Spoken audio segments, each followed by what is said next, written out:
Hi, I'm Dave Ehrig, and this is... Try it again.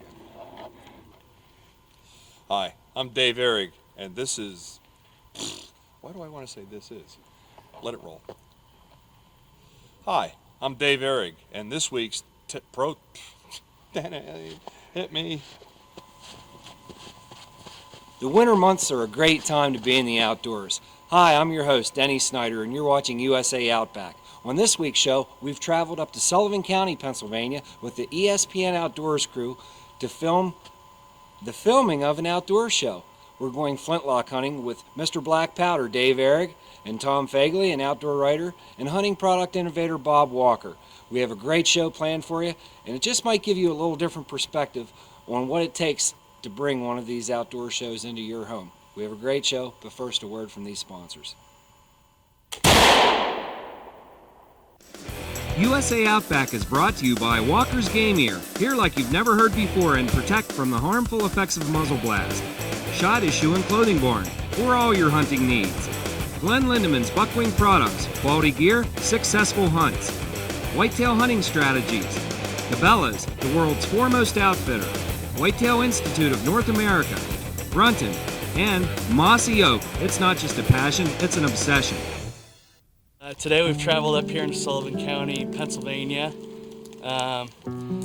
What we try to do with Sportsman's Quest is get a wide variety of destinations, not only around the world, but also around the United States. And as we all know, Pennsylvania is a huge state for sportsmen, hunters, and fishermen. And one of the things Pennsylvania is known for is its traditions and the traditional hunts. And we wanted to cover that on our program today.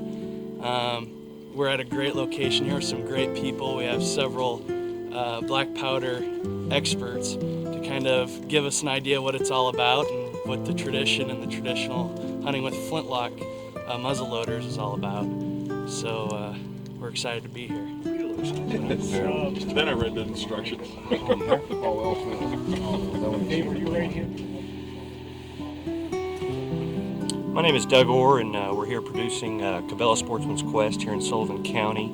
We're doing a flintlock muzzleloader for whitetail. And as you can see, the toughest thing about the outdoors is filming for the outdoors is there's no controlled environment.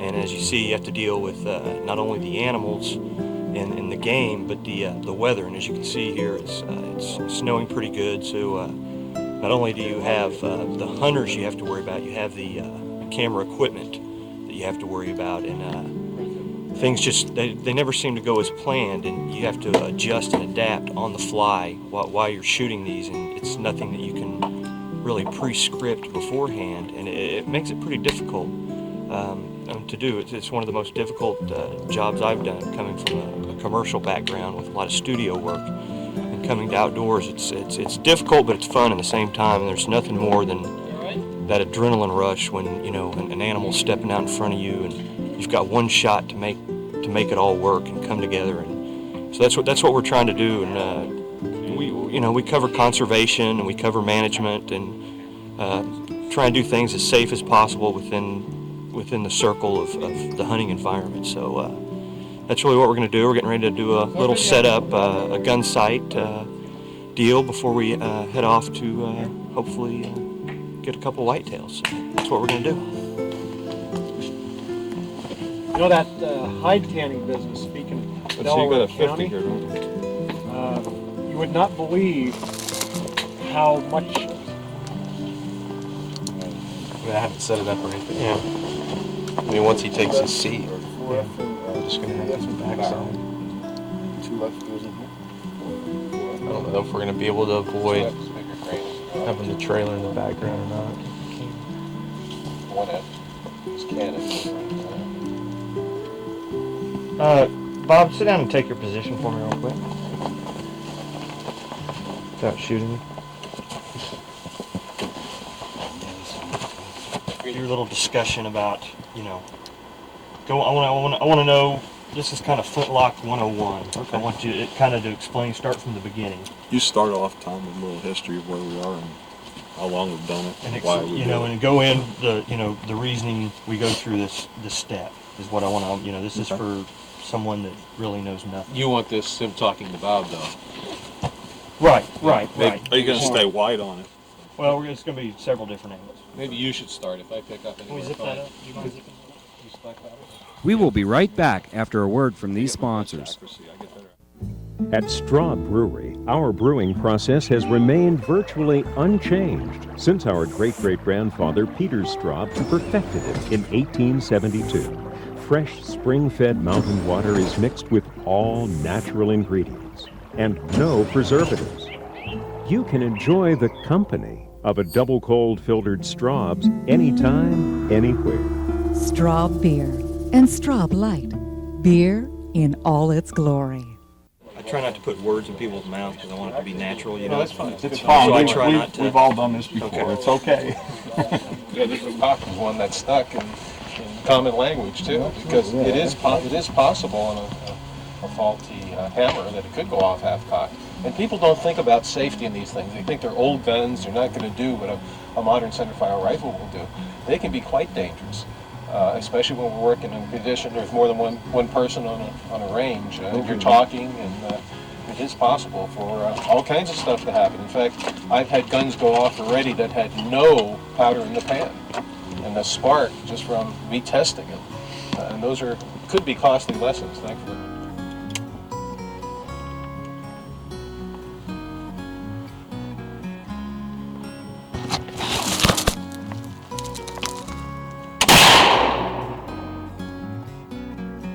All right, that's bacon meat the old-fashioned way. Neat. Don't like stand in a line this way so we can kind of see, you know, everybody's face and get a good, so if we can kind of semi-arc, half moon around this way, kind of towards the cameras, that'll take care of it. And I want to do the same thing, just a little bit shorter. We can do it, and then if you can, try and remember. I mean, I try and remember too, and I'm also worried about focus, iris, and all that stuff. Try and remember little things that you picked up and showed, so we can get cutaways of those later. And just, I mean, I try and remember too, but just put it in your head if you can try and remember that. Those sparks are hot. They're 2,000 degree little pieces of iron that come off from that Flintlock frizzen. And landed in a pan of 4F powder. Now, powder comes in different grades. 1F is very large size. We don't use that in rifles. 2F for 50, 54, 58 caliber. 3F for smaller calibers up to 50, and 4F is only for priming powder. You open that vent and then load a half a pan of powder. Now, it's not the same powder, it's 4F, which means it's half the size of the 3F that you have in the barrel. And the reason for that is this is the kindling material. It's like a fire in your fireplace. To get the big logs burning, you gotta have a kindling fire underneath it, and the match is the flint and steel to provide spark. That spark is iron that's coming off the frizzen at 2,000 degrees Fahrenheit. When it hits that priming powder, you get ignition, and it's not like a cannon fuse. It doesn't progressively burn into the gun. Instead, you get a flash of hot light, and that's what sets off the charge. So you want to keep the priming powder away from the touch hole. So you're ready to go, Bob. Well, ready to go. All you gotta do is just Prime it and shoot it. put a primer in there.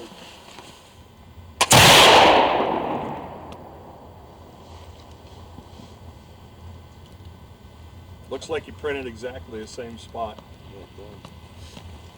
You guys want to go up there and I'll start take a look. Work it with the rear sight. Okay, what we'll do is we'll get a shot, since we got a shot of you guys walking up there, checking out the target. We'll get a shot of you guys walking back, explaining to Dave what we need to adjust to get it. So we'll come back up here, guys. You guys go up there, kind of the edge of the truck. Just say the same thing you just said, right? About Right, what you- right. the- You shoot them coming back, Garner, and I'll get them coming in. You had your glasses off, didn't you? The windage is good, Dave, but it's got to come up probably 12, 13, 14 inches. Well, obviously, when they come out of the box, the sights aren't set in, huh? That's true of all guns. The manufacturer can't tell how you're going to look at the sights and be able to hand you a rifle out of the box that's been bounced around in the warehouse and say it's dead on. I mean, that's the responsibility of every ethical hunter. That if you're going to adjust the rear sight, you simply move the rear sight the way you want the bullet to go. If you want that bullet to go up, you move the rear sight up in response to that. If Now, with a scope, it's easy. You just count clicks, and you have 1/4 click, 2, 3, 4, and then you got inches. On the black powder gun, doesn't work the same way. So, I loves the sport. I loves the smell. Oh, good stuff. This is the nectar of black powder. Stench. Learn how to produce trophy whitetails from the experts at the Whitetail Institute right after a word from these sponsors.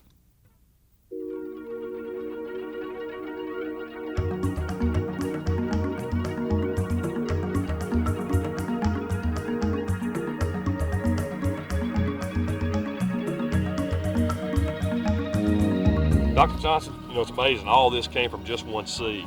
That's right. This is old plant number 11. Been one of my favorites since early in the season. And, one of the questions we get a lot, Dr. Johnson, is what makes Imperial Clover and our other Imperial Whitetail products different from what you can buy over the store shelf?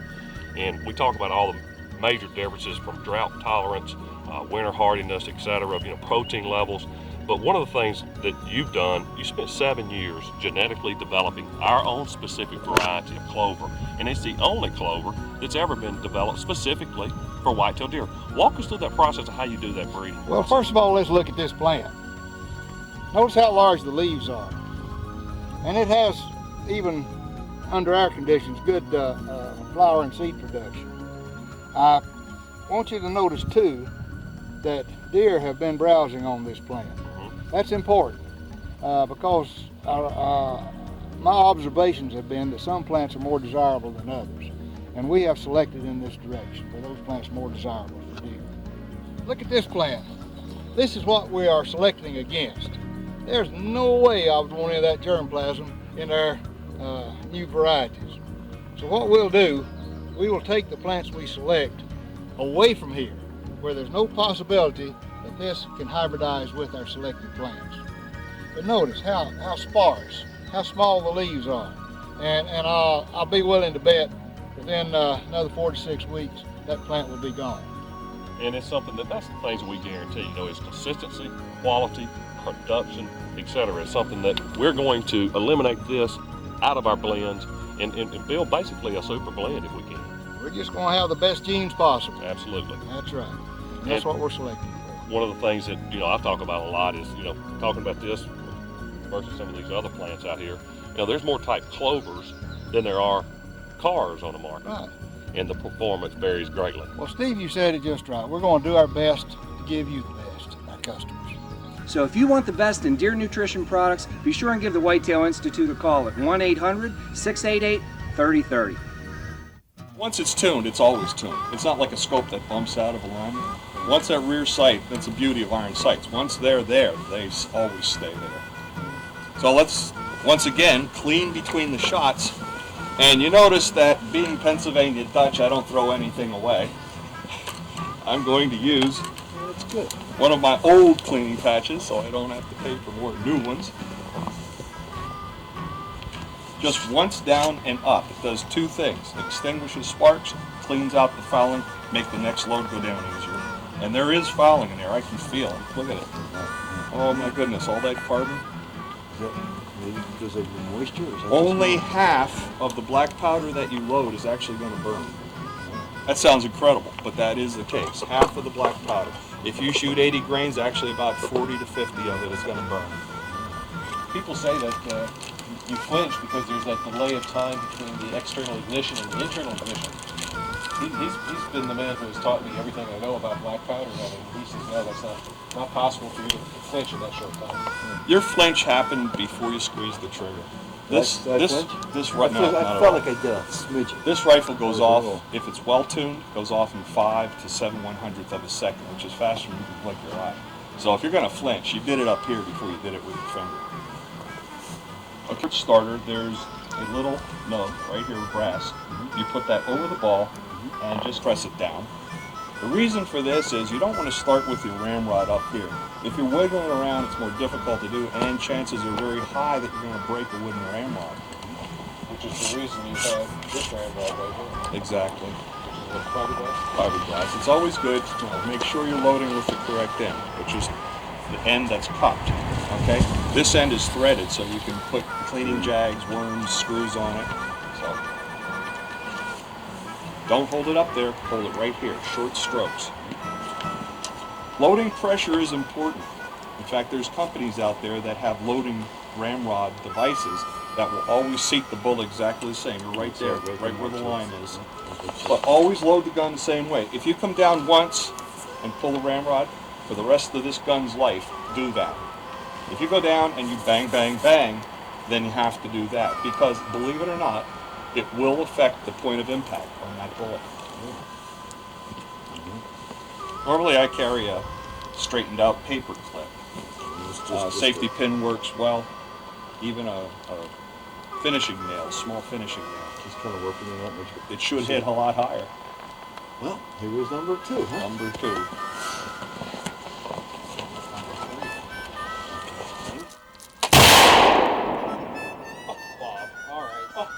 Let's go deer hunting. Oh, Bob.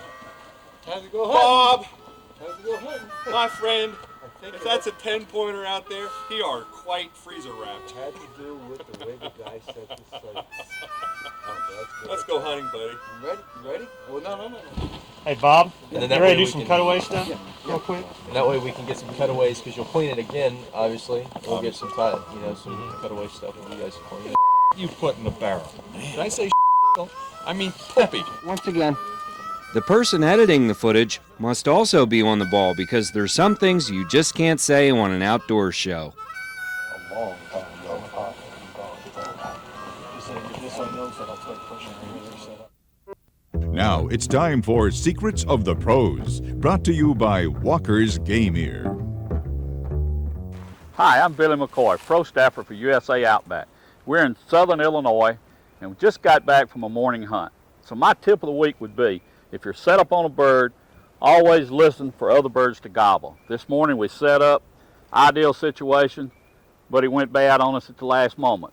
We'd heard a bird gobble 2 ridges over. We drove around, walked out, called, got that bird to going. Now if we hadn't heard him earlier in the morning, we wouldn't know where to go. So that's my tip of the week.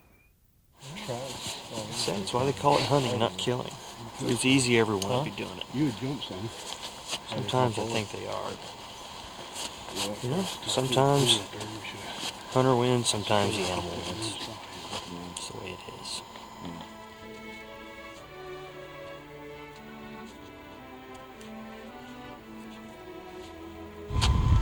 Yeah, see, there's more to doing in outdoor shows than just the stalk and the hunt of an animal. There's also terrain and landscape and bringing the viewer into the area. Like the shot behind me, it's just beautiful. Shows this, area of Pennsylvania. It just sums it up in one shot. It's just those little things that you have to always be on the lookout for as a cameraman, producer, because you have to bring the viewer. You want the viewer to bring them to Pennsylvania, and you have to show them, landscape and history and terrain and all that, plus animals and stalking and hunting, just to create a story out of it. There's just little things that need to keep an eye out on. It just goes a long way.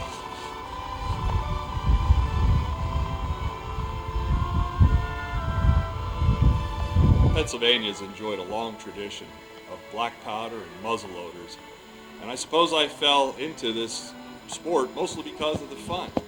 It wasn't just a matter of another deer season, it was more like tradition.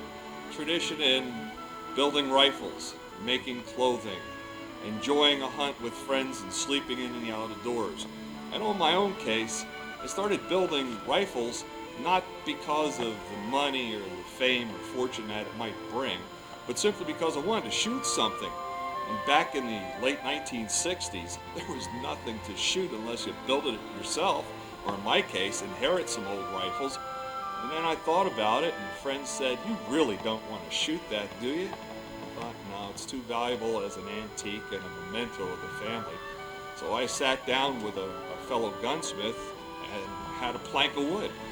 He had a center line on it and said, "Use some chisels to gouge a channel in there for the barrel." And I later measured the barrel for the pins to attach it to the wood.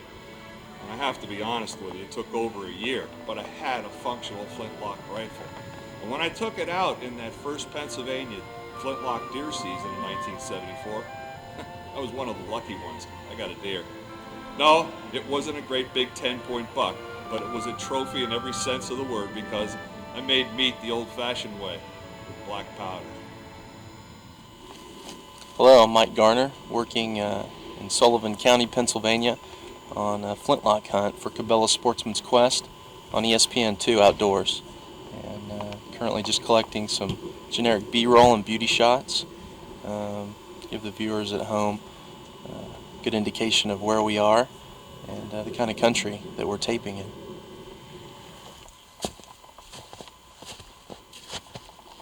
Yesterday I was hunting with Tom Fagley, and we set up in a spot that we thought would be the best possible position given the country, and that's not going to work.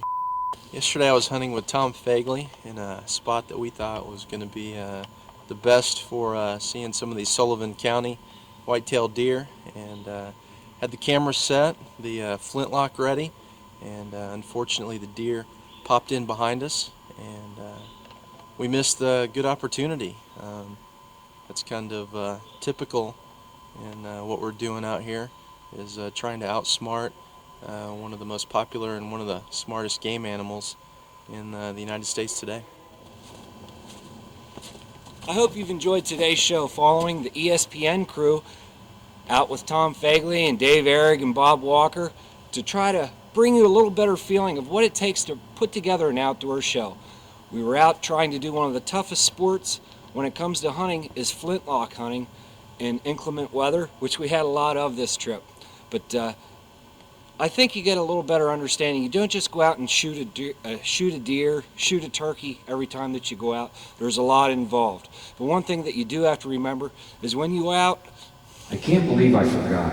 Now, what was it I was wanting to say? one thing you do have to remember, when you are out in the field, your actions don't just represent yourself. You represent millions of other sportsmen out there. So always be an ethical sportsman. We'll see you next week right here on USA Outback.